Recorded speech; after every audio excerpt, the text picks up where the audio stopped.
Audio Jungle. Audio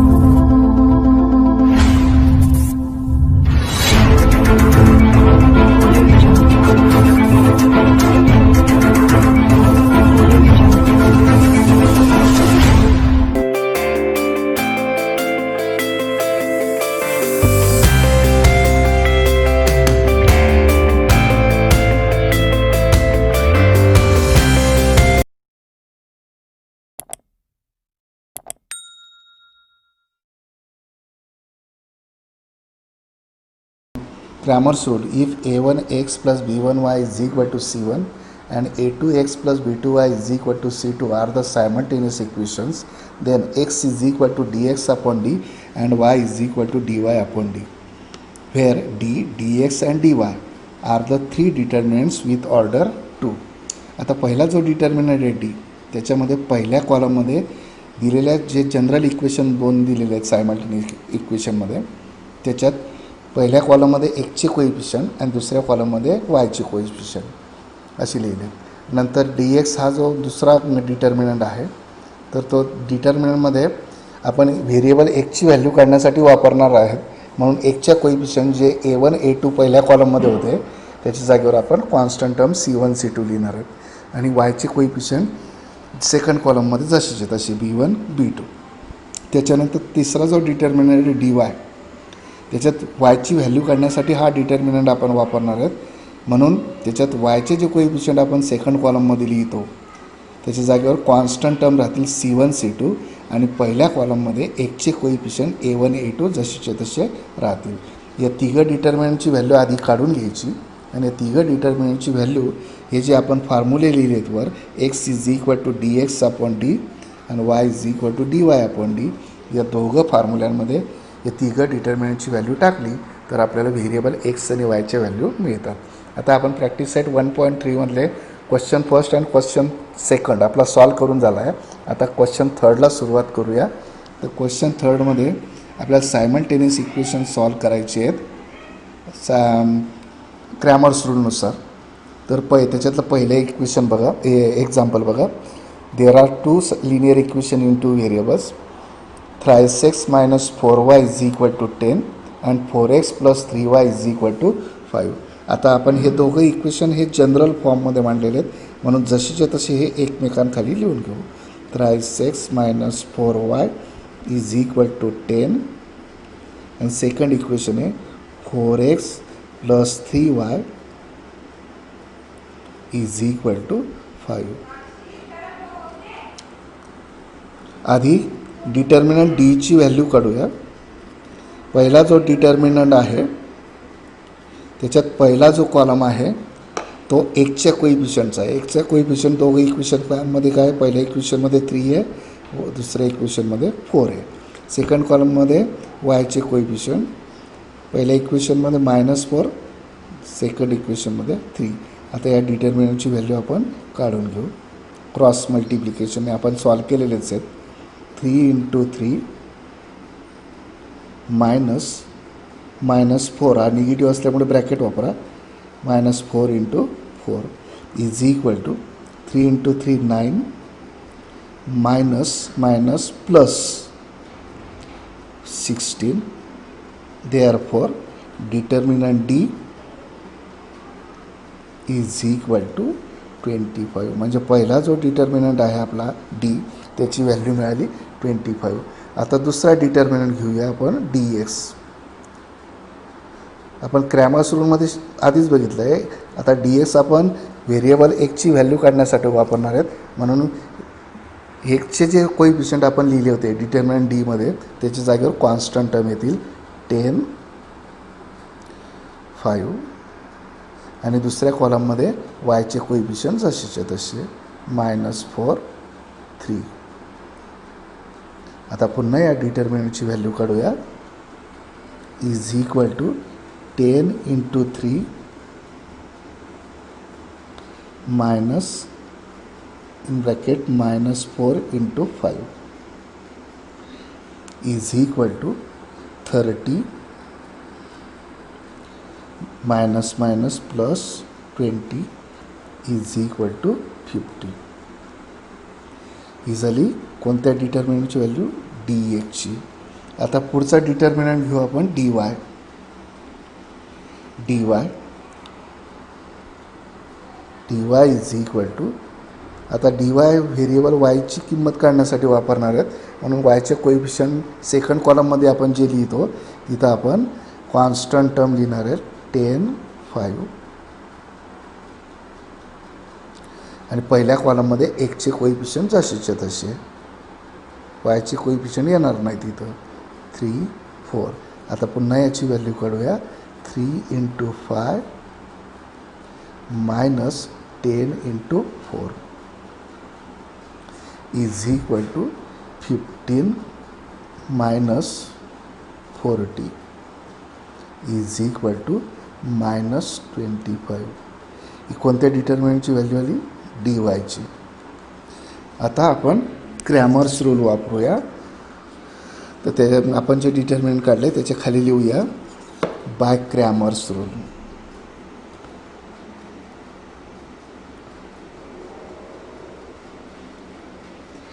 Cramer's rule says x is equal to dx upon d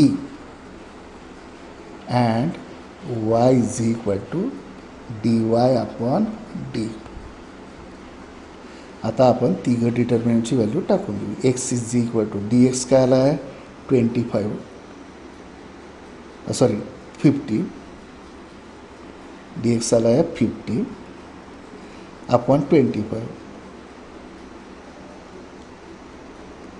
and y is equal to dy आला आहे minus 25 upon D आहे आपला 25. Therefore जर आपण divide केलं 25ने तर x is equal to 2 and y is equal to -1. Therefore solution is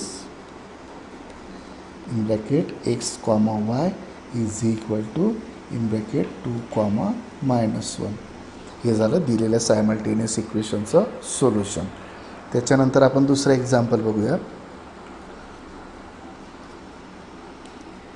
बघा दुसरं एक्झाम्पल आहे 4x + 3y - 4 is equal to 0 आणि 6x - 8 6x is equal to 8 - 5y. आता हे दोघं इक्वेशन जनरल फॉर्ममध्ये नाही आहेत, म्हणून हे आधी जनरल फॉर्ममध्ये मांडून घ्यायचे. आधी पहिलं इक्वेशन घेऊ आपण. 4x + 3y - 4 is equal to 0.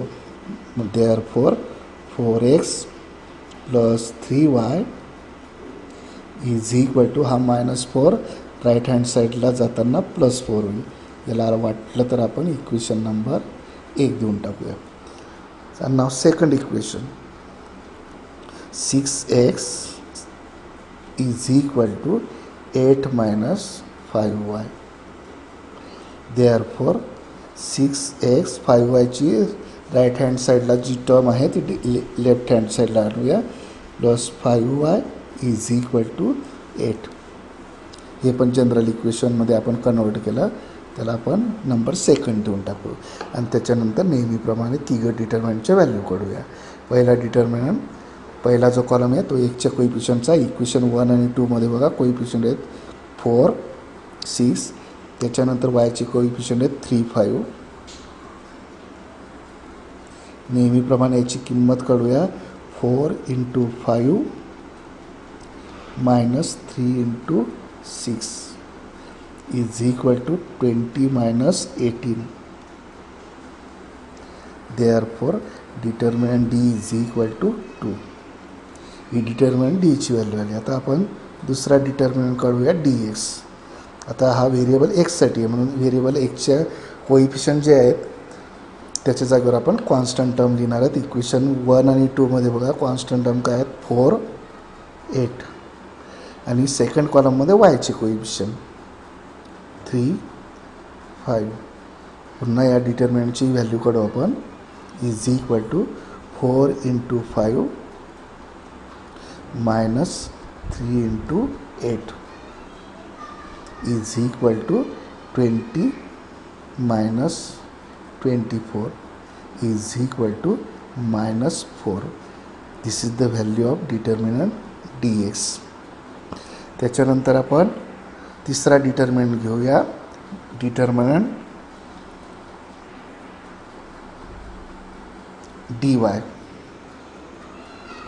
D Y is equal to, आता वायच्या व्हेरिएबलसाठी आपण हा डिटर्मिनंट काढणार आहेत.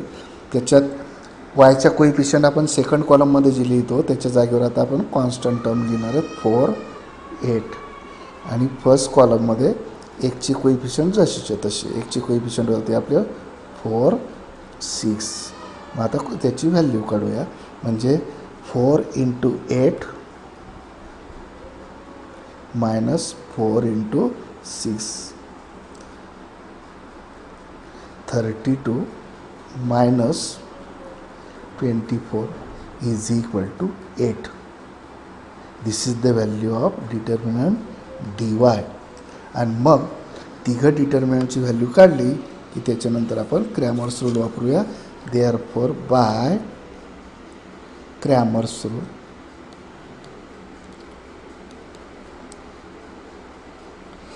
x is equal to dx upon d and y is equal to dy upon d. आता आपण तिघं डिटर्मिनंटची व्हॅल्यू टाकून देऊ. x is equal to dx किती आला आपला -4, d आला आहे 2 and y is equal to dy आला आपला 8 आणि d आला आहे 2.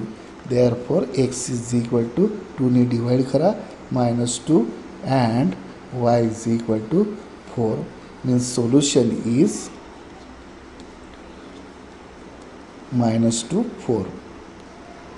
This is the solution of given simultaneous equation. त्याच्यानंतर आपण तिसरं चौथं तुमच्यासाठी ठेवतो. पाचवं एक्झाम्पल घेऊया. पाचवं एक्झाम्पलमध्ये काय दिसतंय,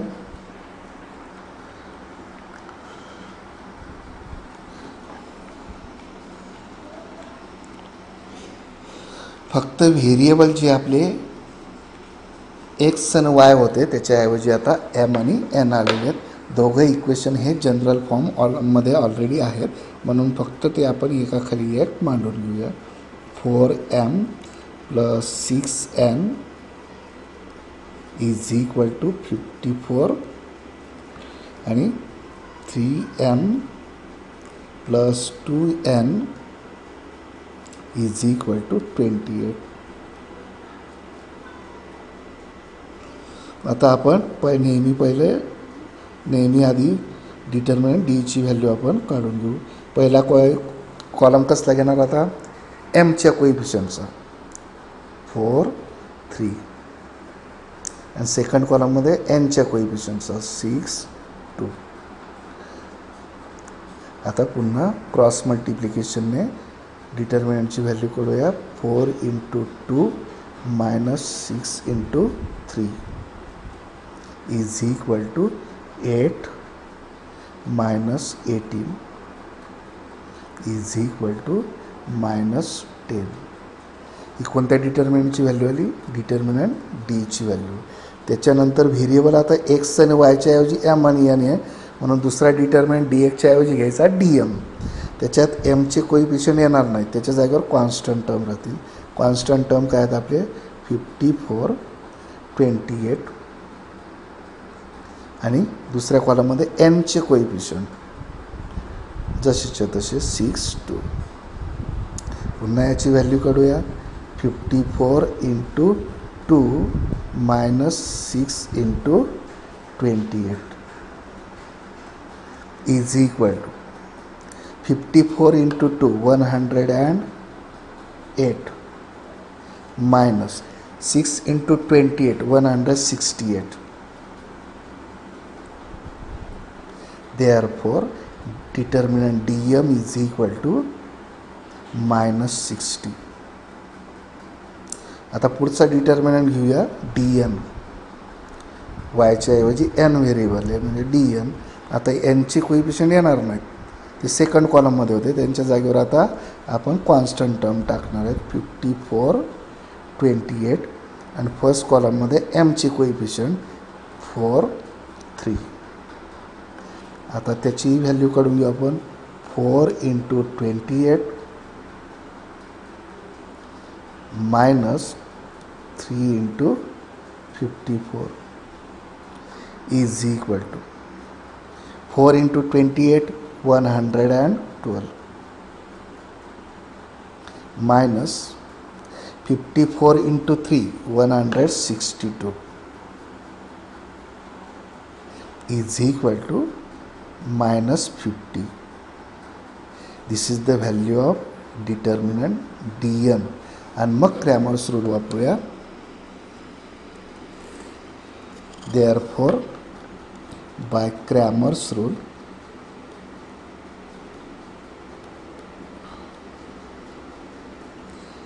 आता x नाही m is equal to D M upon D. तसं वायच्या ऐवजी एन घ्यायचं. आता N is equal to D N upon D. आता तिघं डिटर्मिनंटच्या व्हॅल्यू टाकून देऊ आपण. M is equal to D M किती काढला -60 अपॉन डी किती होता -10 and N is equal to -50 upon -10. Therefore m is equal to minus minus plus 60 upon 10 6 and n is equal to 5.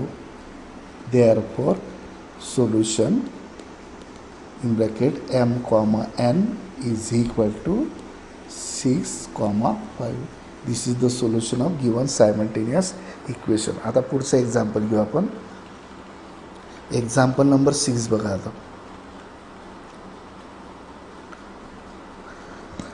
सहावं एक्झाम्पल आहे 2x plus 3y is equal to 2 आणि second equation आहे x minus 2y is equal to y upon 2 is equal to 1/2. पहिल्याचं equation आहे ते general फॉर्ममध्ये ते जशीच्या तसं लिहू आपण. 2x plus 3y is equal to 2. त्याला नंबर 1 देऊन टाकूया. आता सेकंड इक्वेशन घेऊया.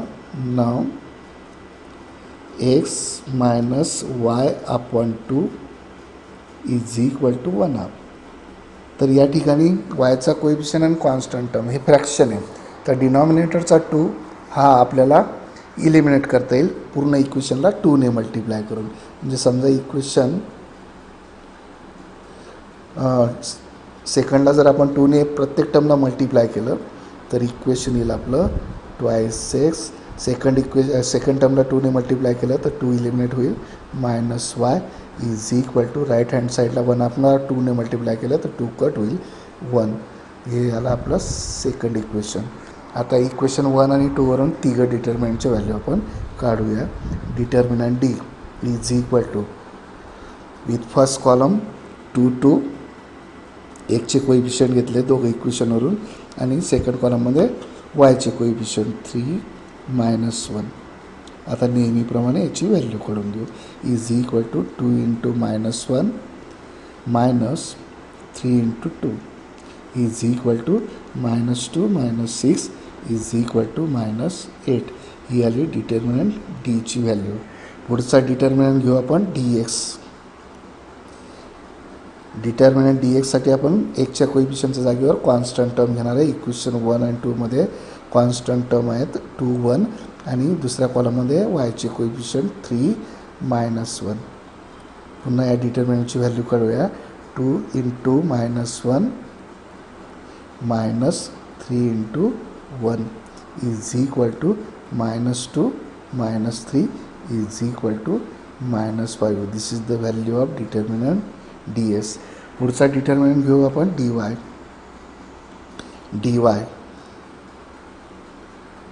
पहिला कॉलम एकच्या कोएफिशियंटचा. एकचे कोएफिशियंट होते 2 2 आणि वायच्या कोएफिशियंटच्या जागेवर आता कॉन्स्टंट टर्म 2 1. पुन्हा याची व्हॅल्यू काढूया. 2 into 1 minus 2 into 2 is equal to 2 minus 4 is equal to -2. This is the value of dy. आणि मग हे तिघं डिटर्मिनंट काढून झाले की आपण पुन्हा क्रॅमर्स रूल वापरणार. By Cramer's rule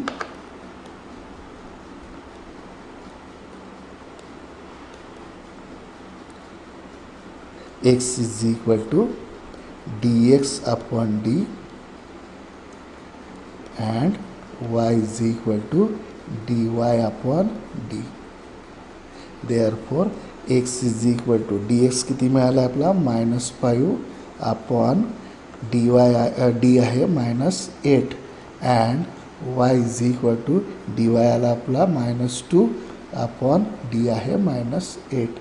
Therefore x is equal to minus minus plus will 5 upon 8 and y is equal to minus minus plus 2 ने डिवाइड करा 1 upon 4. Therefore solution is in bracket x comma y is equal to in bracket 5 upon 8 comma 1 upon 4. This is the solution of given simultaneous equation. त्याच्यानंतर पुढचं example बघूया. 9th example बघा, सोपं आहे ते पण आता आपण सॉल्व करूया. दोघे इक्वेशन जनरल फॉर्ममध्ये आहेतच. कॉन्स्टंट टर्म पहिल्या इक्वेशनमध्ये 0 आहे, x plus y is equal to 0 and second equation आहे twice x minus y is equal to 9. नेहमीप्रमाणे डिटर्मिनंट डी घेऊया. पहिल्या कॉलममध्ये एक्सचे कोएफिशियंट 1 2, सेकंड कॉलममध्ये वायचे coefficient 1 -1 is equal to 1 into -1 minus 1 into 2 is equal to -1 minus 2 is equal to -3. This is the value of determinant D. त्याच्यानंतर दुसरा determinant घेऊ आपण dx. त्याच्यात पहिल्या कॉलममध्ये एक्सच्या कोएफिशियंटच्या ऐवजी कॉन्स्टंट टर्म घेऊया. कॉन्स्टंट टर्म आपल्या आहेत 0 9 आणि वायचे कोएफिशियंट सेकंड कॉलममध्ये 1 -1. त्याची पण व्हॅल्यू काढूया. 0 into -1 minus 1 into 9 is equal to 0 into -1 0 minus 9. 0 minus 9 means -9. This is the value of determinant ds. अजून एक आपला डिटर्मिनंट काढायचा राहिला तो म्हणजे dy. dy is equal to, आता वायच्या व्हॅल्यूसाठी आपण हा डिटर्मिनंट वापरणार आहे म्हणून पहिल्या कॉलममध्ये एकचे कोएफिशियंट 1 2 आणि दुसऱ्या कॉलममध्ये कॉन्स्टंट टर्म 0 9. आता याची पण व्हॅल्यू काढू आपण. 1 into 9 minus 0 into 2 is equal to 9 minus 0. Therefore D Y is equal to 9. ही झाली तिघं डिटर्मिनंट आणि मग क्रॅमर्स रूल वापरूया. Therefore by Cramer's rule